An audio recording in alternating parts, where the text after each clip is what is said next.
것이다. 우리가 사회주의 할 때는 뭡니까?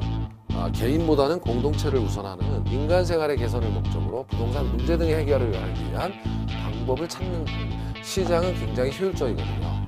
근데 그 시장이 고장났어. 자동차 고장난 거랑 똑같아. 그럼 고쳐야죠. 네. 시험과 관련된 부분을 지금부터 돌아가 보시면 되겠습니다. 안녕하십니까.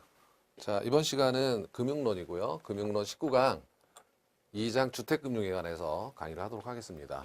여기서는 고정금리형 담보대출, 변동금리형 담보대출인데 굉장히 고정금리형 담보대출은 굉장히 중요하죠. 계산 문제도 항상 나오고요. 물론 이번 기초인문 강의에서는 계산 문제는 다루지 않겠습니다만, 자, 그래서 여기서 보는 1절의 흐름 보기를 한번 보면 1절에 있는 내용은 고정금리형 주택담보대출인데 그 흐름 보기는 금리 결정요인. 그러니까 주택을 담보로 돈을 빌릴 때 고정금리라고 하는 것은 가령 만기가 20년이라면 20년 동안 금리가 변하지 않는다. 고정되어 있다 이거 아닙니까? 그래서 대출금융기관 입장에서는 금리를 사전에 결정해야 되겠죠. 20년 동안 받아야 될 거니까. 그래서 실질금리뿐만 아니라 기대 인플레이션이 포함된 명목금리다라는 것이 굉장히 중요하고, 또한 은행 입장에서 대출을 해주면 위험하잖아요. 채무불이행 위험 등이 있으니까 그 위험 프리미엄까지 받는다라는 첫 번째 주제가 되겠고요. 그러면 대출 위험 요인은 뭐가 있는가라고 하면 돈을 빌려줬는데 차입자가 채무를 불이행한다든지, 금리가 변해서 대출기간 금리 변동 위험이라든지, 또 조기 상환한다든지, 유동성 위험, 법적 위험 등이 있다라는 내용을 살펴보시면 돼요. 그리고 이 상환 형태라는 것은 물론 변동금리에서도 이런 상환 형태가 나오겠지만 여기서 살펴보겠다 이거예요.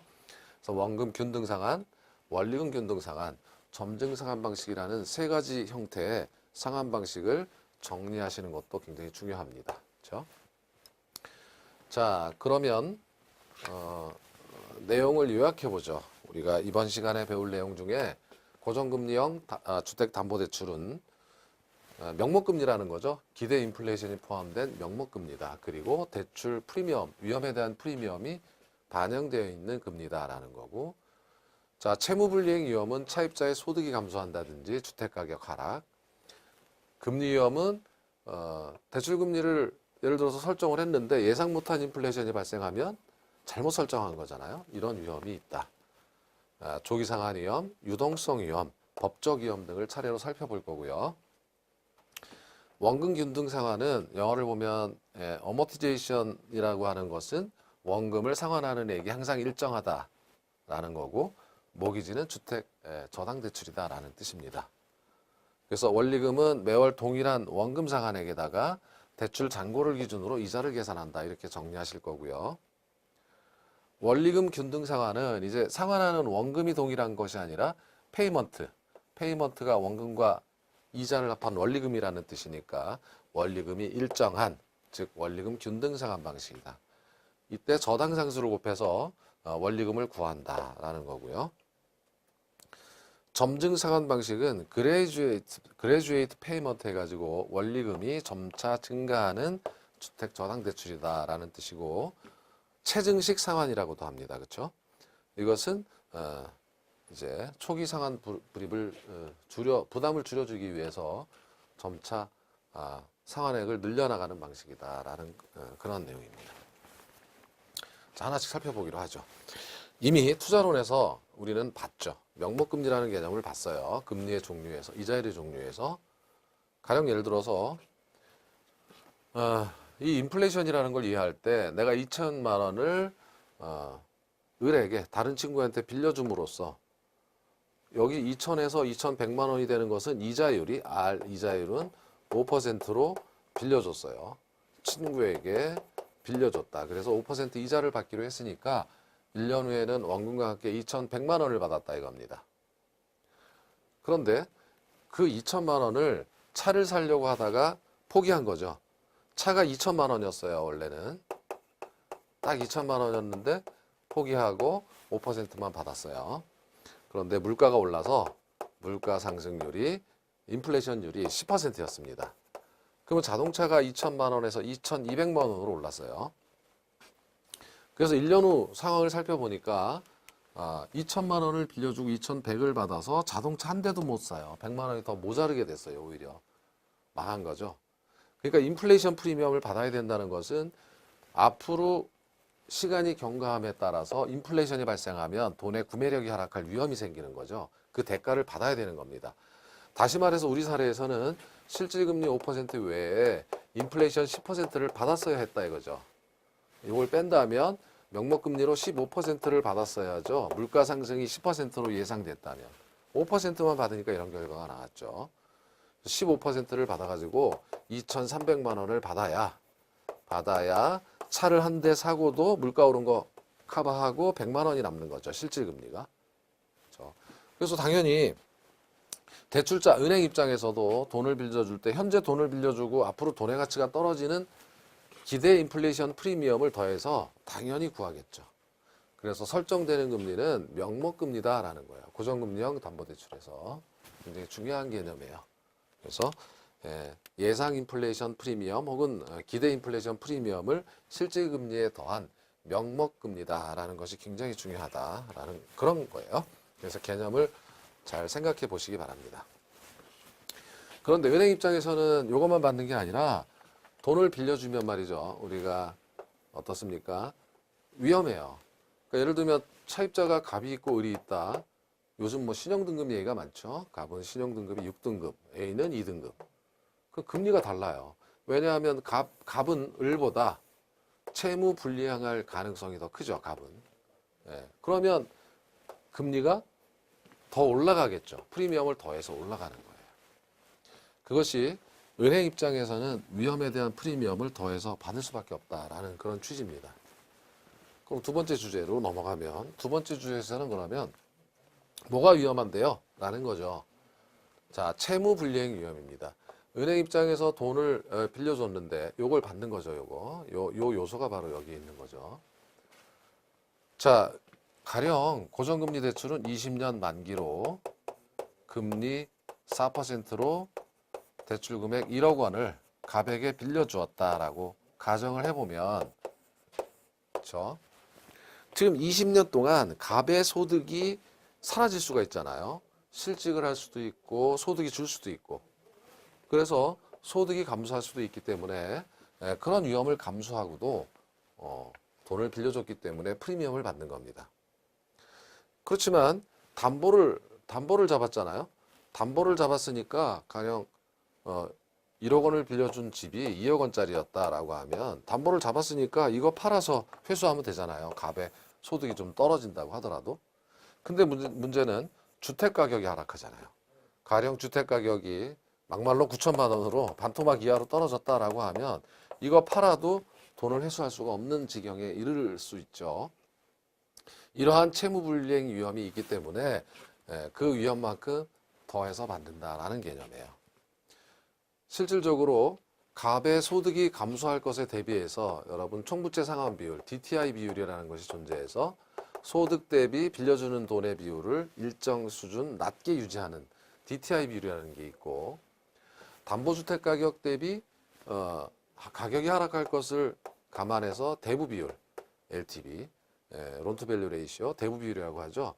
그래서 주택 가치 대비 빌려주는 돈의 비율을 가령 60% 이하로 한다든지 해가지고 집값이 2억이면 60%까지만 빌려주겠다. 뭐 이렇게 대비하는 수단이 있어요. 지금 기초 과정에서는 이 계산 문제는 다뤄보지 않겠지만 우리 시험에서는 이걸 가지고 계산 문제가 나와요. 채무불이행 이 부분에서 계산 문제가 나오더라. 이번 과정에서는 개념만 잡으시면 충분합니다. 자, 금리 위험은 잠깐 설명드렸듯이 예상 못한 인플레이션이 발생했어요. 예를 들어서 명목금리가 기대 인플레이션 5%, 1%, 실질금리 2% 해가지고 얘는 없다고 가정하면 3%로 결정이 되어 있습니다. 그런데 예상한 거는 괜찮은데 예상 못한 인플레이션이 더 발생했어요. 그러면 사실은 2 더하기 2는 4%를 받았어야 하는데 이미 정해놨기 때문에 못 받아요. 은행 입장에서는 위험이죠. 예를 들어서 예상 못한 인플레이션 등이 발생한다면 이 금리 예측이 상당히 위험한 거죠. 그런 것을 감안해서 금리 위험 등이 존재하니까 더 받겠다. 프리미엄을 받는다. 그런 개념이에요. 자, 세 번째는 조기 상환 위험인데 20년 대출을 해줬는데 1년 만에 조기 상환을 해버려요. 자, 금리는 4%로 빌려줬다 가정해보세요. 조기 상환하는 원인이 이런 겁니다. 가령 시장금리가 지금 대출 약정금리가 4%예요. 이것이 대출 약정금리.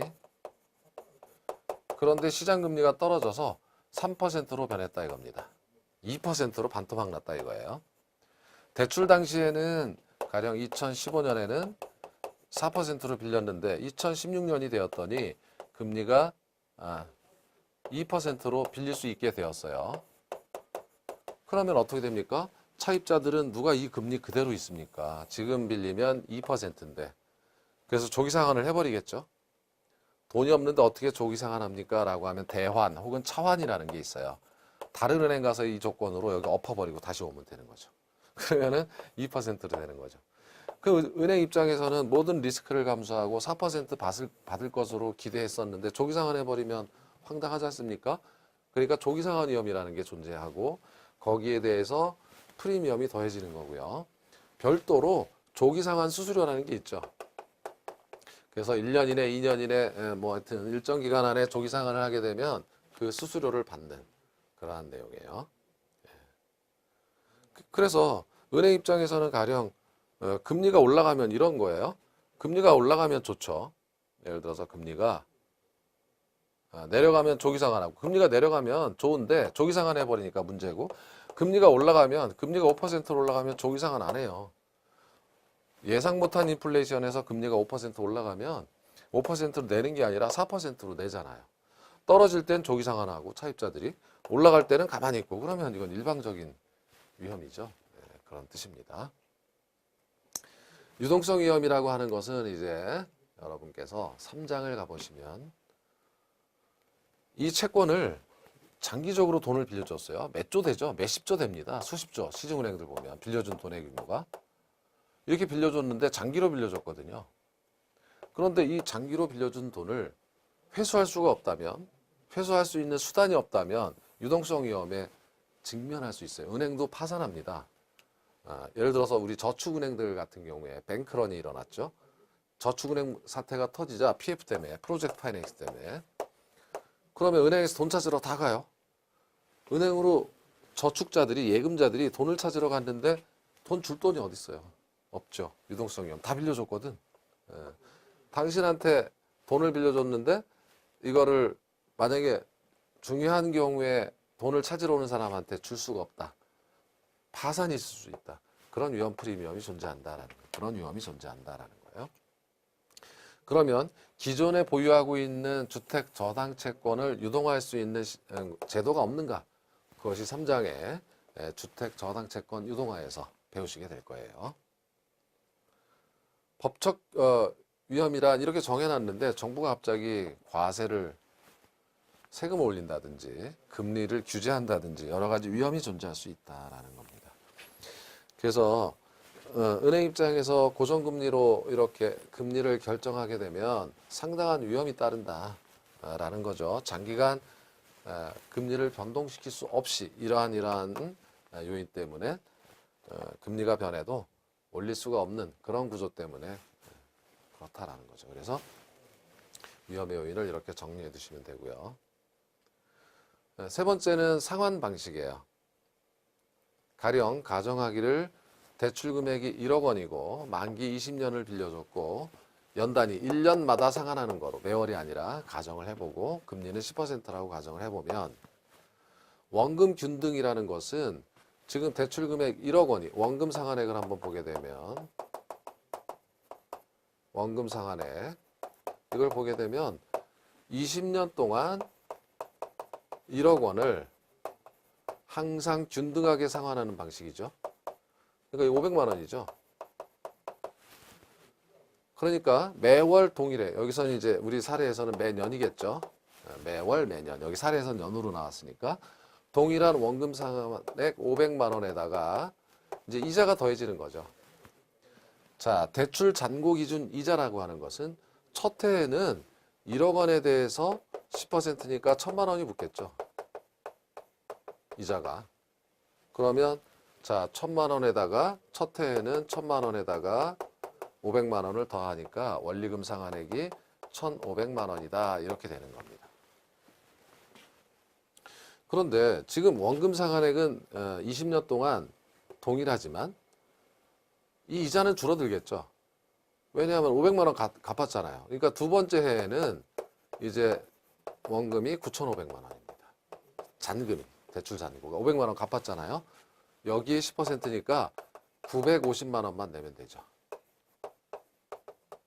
그러면 첫 번째 해는 1,500만 원이라면 두 번째는 1,450만 원. 이런 식으로 원금 500만 원이 계속 갚아져 나가니까 그 500만 원에 대한 이자만큼 줄어들겠죠. 그래서 이렇게 우회항하는 직선이 되는 겁니다. 여기서 CAM이라는 것은 어머티제이션은 원금을 깐다는 뜻이에요. 원금 까는 금액 요 500만 원이 일정하다 이거예요. 그래서 CAM, 원금 균등이다 얘는. 그래서 결국은 만기가 되면 다 갚는 그런 구조다라는 겁니다. 이것이 원금 균등 상환이에요. 그래서 이 대출 방식의 문제점을 보게 되면 원금 균등 방식은 초기에 상환 금액이 너무 부담이 많죠. 나중에 줄어들고. 이거 좀 문제 있지 않냐. 그래서 바뀐 게 원리금 균등 상환이에요. 이 원리금 균등 상환은 원리금이 대출 만기까지 항상 일정하다. 페이먼트라는 건 지불하는 금액이고 차입자가 지불하는 실제 금액은 원금과 이자의 합인 원리금이죠. 그래서 원리금이 항상 똑같은 방식이다라는 겁니다. 그렇죠? 그러면 이것은 어떻게 구하는가라고 하면 저당상수, 대부금액에다가 저당상수를 곱해요. 그럼 이 말은 1억 원에다가 저당상수 0.11746입니다. 제가 외웠어요. 이건 뭐냐면 주어진 겁니다. 20년 이자율 10%짜리 저당상수 이렇게 남들이 주어져 있거든요. 그걸 곱하면 1,174만 6천 원 이렇게 되는 거죠. 그러니까 줄었죠. 초기 상환 부담이 줄었어요. 1,174만 6천 원씩 20년 동안 내게 되면 다 갚고 만다 이겁니다. 그래서 매기 월 불이백인 원리금이 항상 일정한 방식이다. 보시면 원금 균등보다 초기 상환 불입 부담이 좀 줄었죠.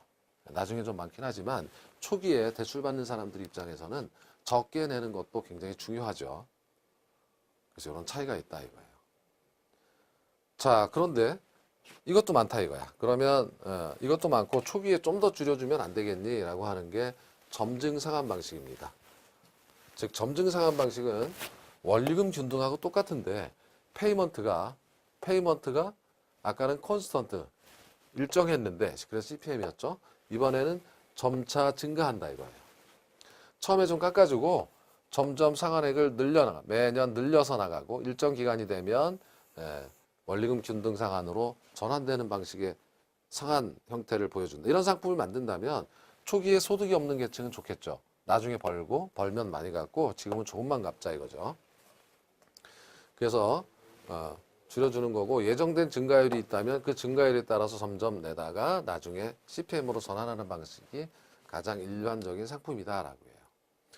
그래서 결국 핵심은 뭐냐면 초기의 상환 부담의 구조가 적은 거는 점증 상환부터 원리금 균등, 원금 균등 순이다. 이게 굉장히 중요하죠. 그래서 이렇게 상품 구조가 어떻게 되느냐에 따라서 내는 금액이 기간에 따라 달라질 수 있다는 걸 보셔야 되는 거예요. 자, 잔금도 참고적으로 보자면 이제 잔금은 자, 얘 역수겠죠. 지금 원리금 상환액을 많이 할수록 잔금이 적고 원리금 상환액을 조금 할수록 잔금이 많습니다. 따라서 어떤 시점에서 보더라도 원리금 상환액이 적은 점증 상환 대출이 잔금 구조가 잔금이 가장 많고요. 그 다음이 원리금 균등 상환이고 그 다음에 원금 균등 상환은 잔금이 일정하게 까져나가죠. 아까 사례에서 500만 원씩. 500만 원씩 여기 1억에서 줄어드는 거잖아요. 9,500, 9,000 이런 식으로. 그래서 직선이 되는 거고.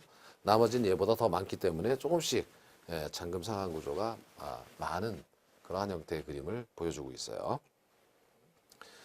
자, 여기까지 고정금리에 대한 용어 정리를 통해서 복습을 해보기로 해요.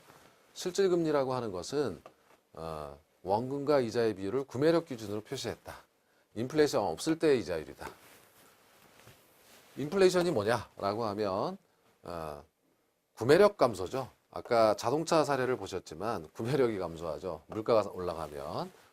그게 앞으로 돈을 빌려줄 기간 동안 발생할 인플레이션을 예상해서 더한다 이거예요. 그래서 이 금리를 명목금리라고 한다. 채무불이행 위험이라는 것은 차입자가 채무상환을 하지 않을 위험이고, 금리 위험은 예상 못한 인플레이션 때문에 금리가 변하는 거죠. 경제적 상황에 따라 설정된 금리가 잘못될 위험이에요. 10%로 고정시켜놨는데 금리가 막 올라버린다든지 뭐 이렇게 예상이 빗나갈 위험입니다. 자, 조기상환 위험은 만기전 변제 위험이라고도 하죠. 금리 상승 시 차입자는 조기상환을 하지 않으려 하고, 금리가 올라가면은 상환할 이유가 없잖아요. 금리가 떨어질 때는 그리고 대출금리가 조기상환을 강요할 수도 없어요. 올라갈 때는. 가령 3%로 빌려줬는데 금리가 5%로 올랐다. 그럼 5%를 받아야 되는데 고정금리에서는 5%로 못 받아요. 그런 뜻이에요. 그럼 빨리 상환해라. 이렇게 할 수도 없는 거죠.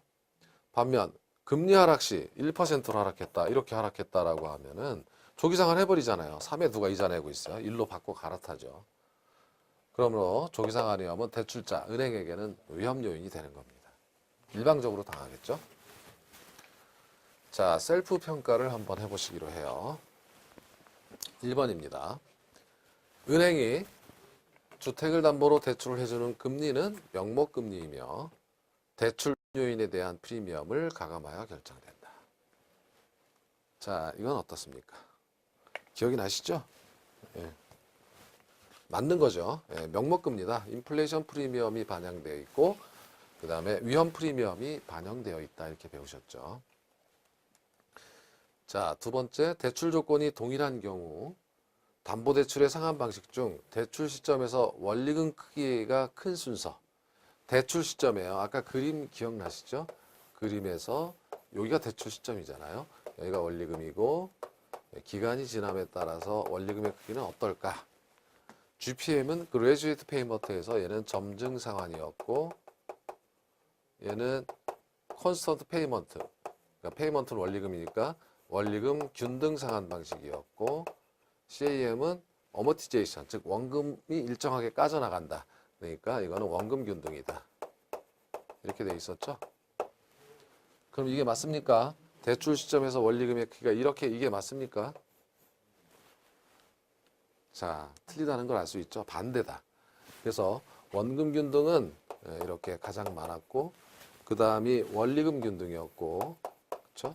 그래서 제출 시점에서 원금이 가장 많고 그 다음에 두 번째가 원리금 균등이고 점증 상환은 적었죠? 초기의 대출 구조를 이렇게 낮춰줬잖아요.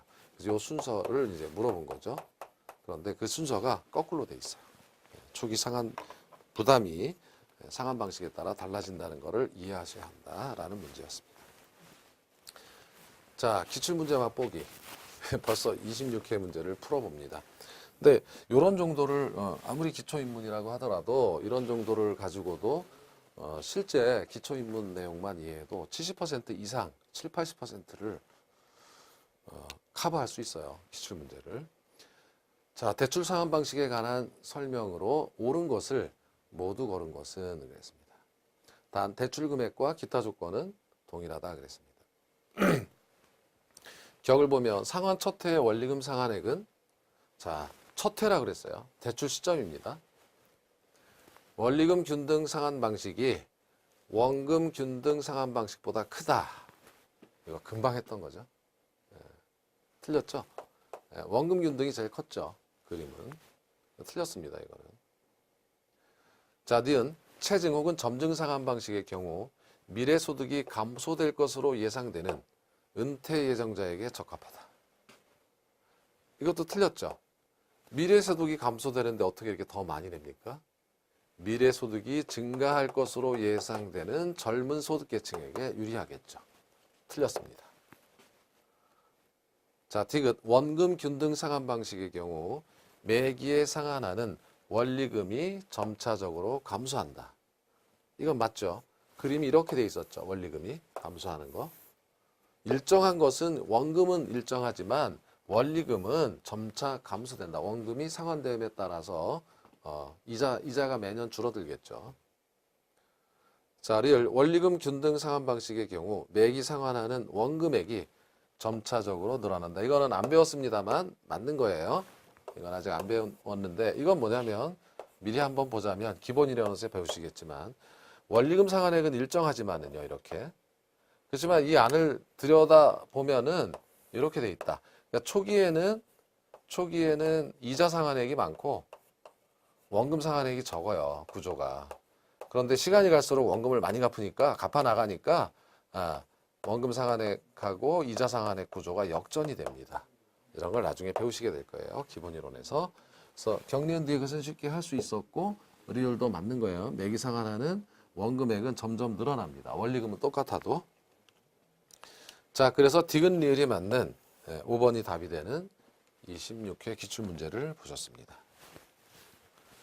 자, 이제는 2절로 넘어가셔야 되겠죠. 2절로 가시면 이제 변동금리 대출입니다. 자, 고정금리와 변동금리를 잘 비교하실 수 있어야 되는데 고정금리 대출에서는 변동금리가 아니라 고정금리형 주택담보대출에서는 금리 위험을 누가 다 지었냐면 금리가 고정되어 있기 때문에 금리 변동 위험을 대출기관인 은행이 부담했죠. 금리가 올라도 어쩔 수 없고 금리가 떨어지면 조기 상환 들어와도 어쩔 수 없었어요. 이러다 보니까 이 은행 등이 금리 위험 부담을 줄이기 위해서 변동금리를 사용합니다. 좋다. 예측이 자꾸 빗나가는 걸 어떡하냐. 시장금리 연동시켜서 대출금리를 계속 바꿔나가자. 이렇게 되는 거죠. 이렇게 되면 금리 변동 자체가 리스크잖아요. 그 위험이 금리 변동 위험이 대출금융기관, 은행에서 어디로 가냐면 차입자로 전가되는 거예요. 상황이 안 좋아져서 금리가 올라가면 더 많은 금리를 이자를 내야 되고 하게 되는 거죠. 이것이 의의다. 변동금리 대출에. 방법은 그러면 어디에 연동시킵니까? 라고 하면 하나 기준을 세워라. 지표금리를 잡아라 이거예요. 그 금리를 잡고 거기에 가상금리를 더해서 조정시켜 나가면 되겠다 이거죠. 그런데 조정주기라는 게 있어서 금리가 날마다 변하지만 시장금리는 날마다 변하지만 날마다 계산을 할 수는 없으니까 3개월, 6개월 혹은 1년 단위로 금리를 조정할 수 있는 조정주기가 있는 거고요. 그 조정주기가 길수록 금리가 고정되어 있는 거니까 조정주기일수록 대출자의 위험은 더욱 커지는 것이다. 이렇게 이제 되는 거죠. 그렇죠?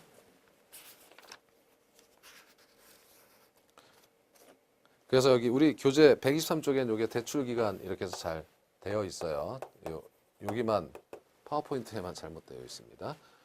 그래서 이건 잠시 후에 이제 설명을 드리기로 해요.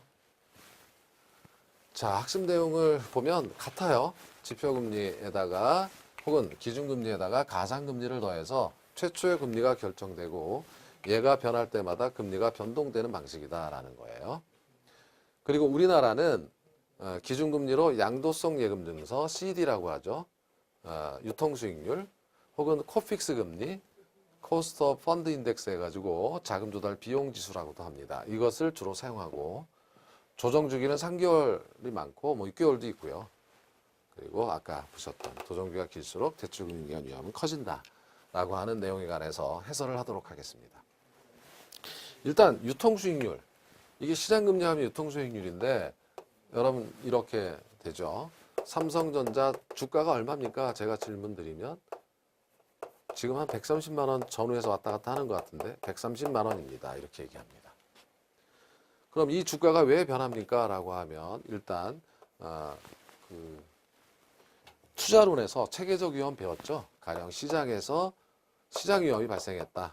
반도체 시장이 안 좋아졌다. 그럼 떨어지겠죠. 어떤 시장의 변화 때문에 삼성전자 내부의 요인이 아니더라도 그래서 뭐 125만 원으로 떨어졌다. 이렇게 가격이 변합니다.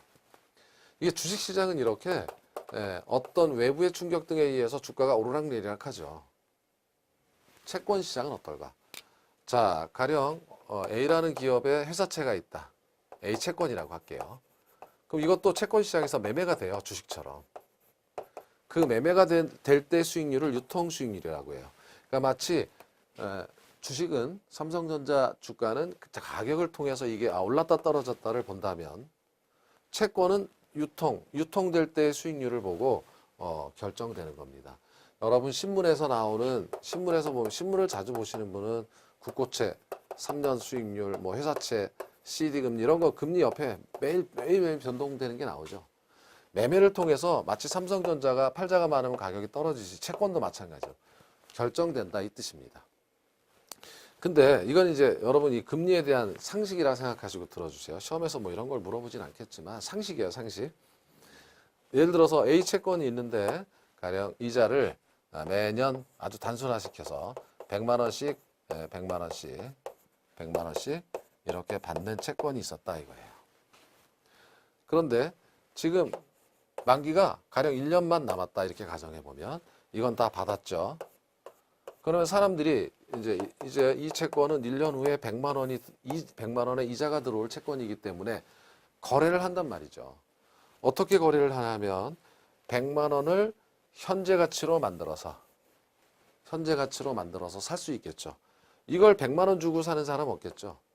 왜냐하면 100만 원 주고 샀는데 1년 후에 이자 100만 원 들어오면 남는 게 하나도 없잖아요. 1년 동안 이자율 0인 겁니다. 현가계수라고 하는 것은 여기 할인하겠죠. 할인율을 적용해서 현재 가치로 만들겠죠. 가령 이걸 110만 원이라고 하고요.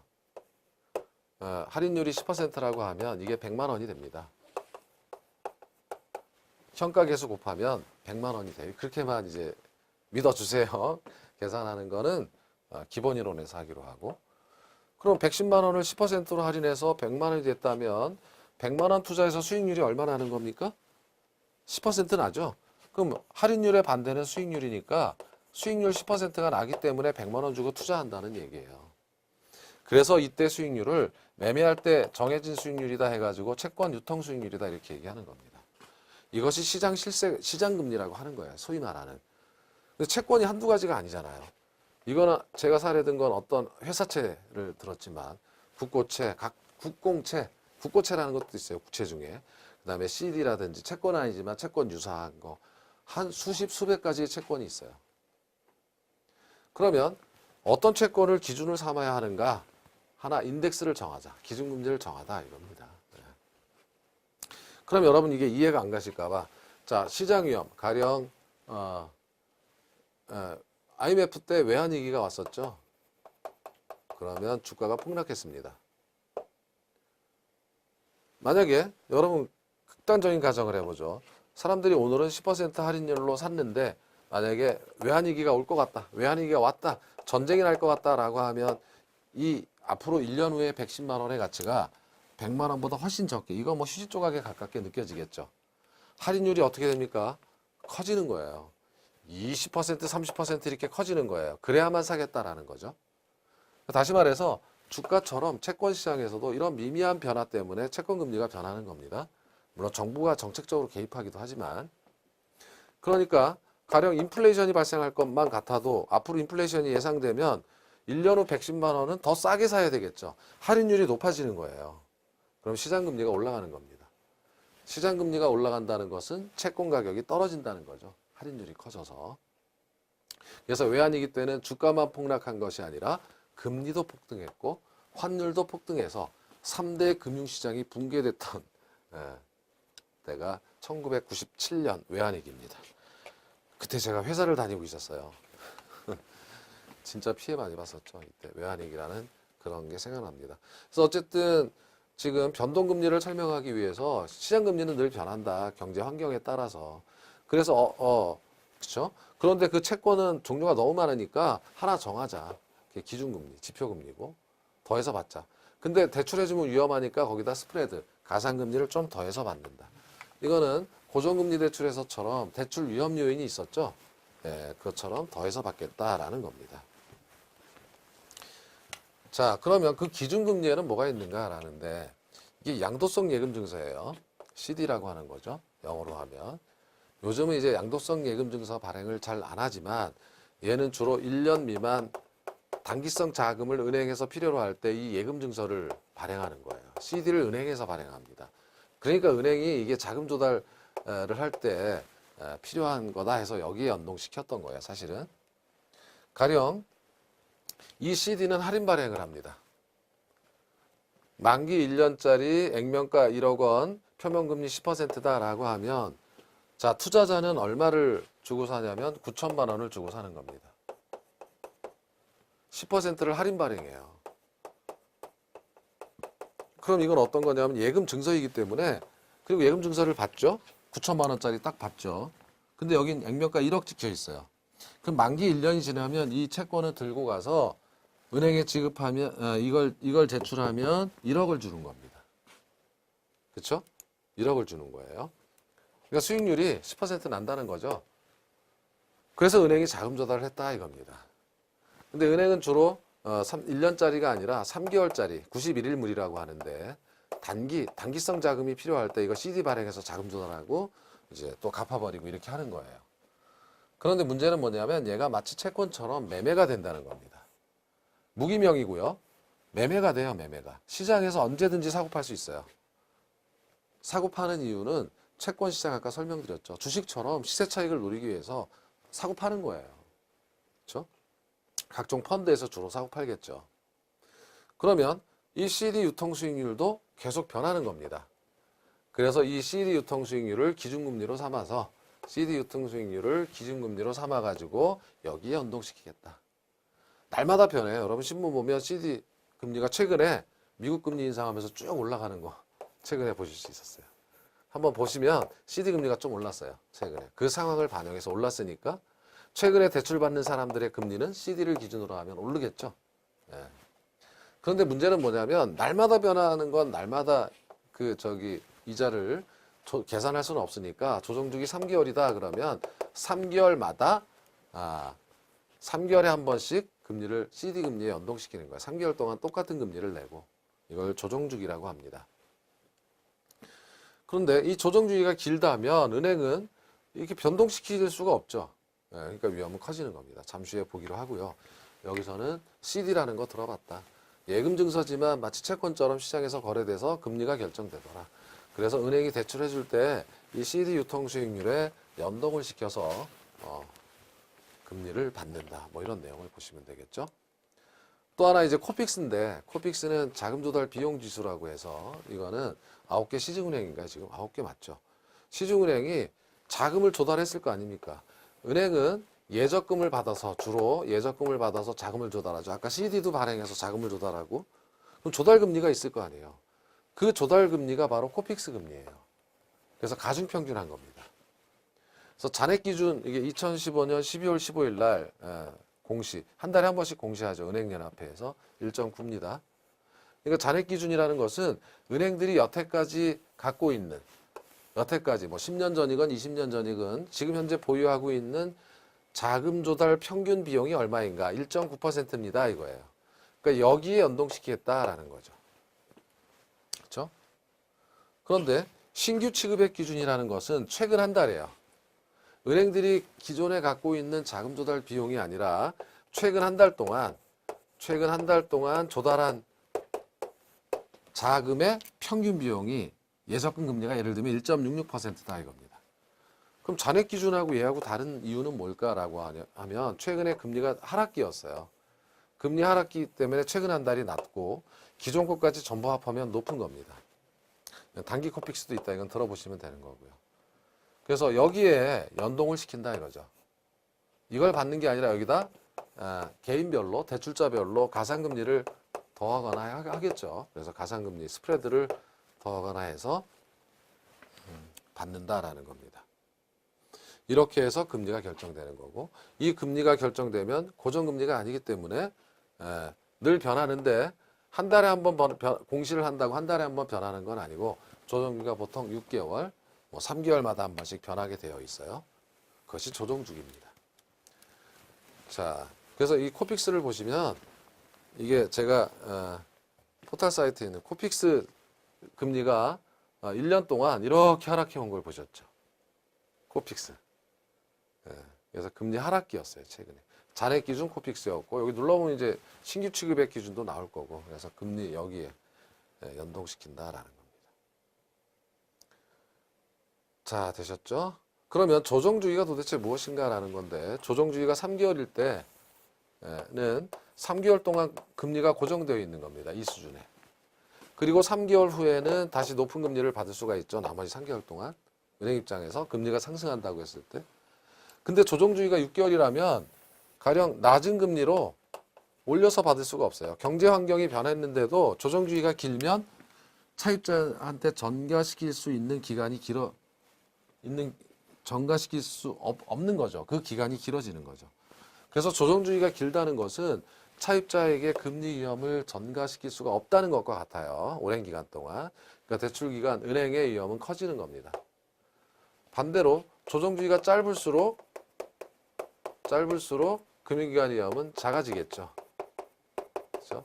논리적으로는 날마다 그냥 시장 위험에 반영시켜서 받으면 되는데 그건 불가능하니까 이렇게 조정주기를 두는 겁니다.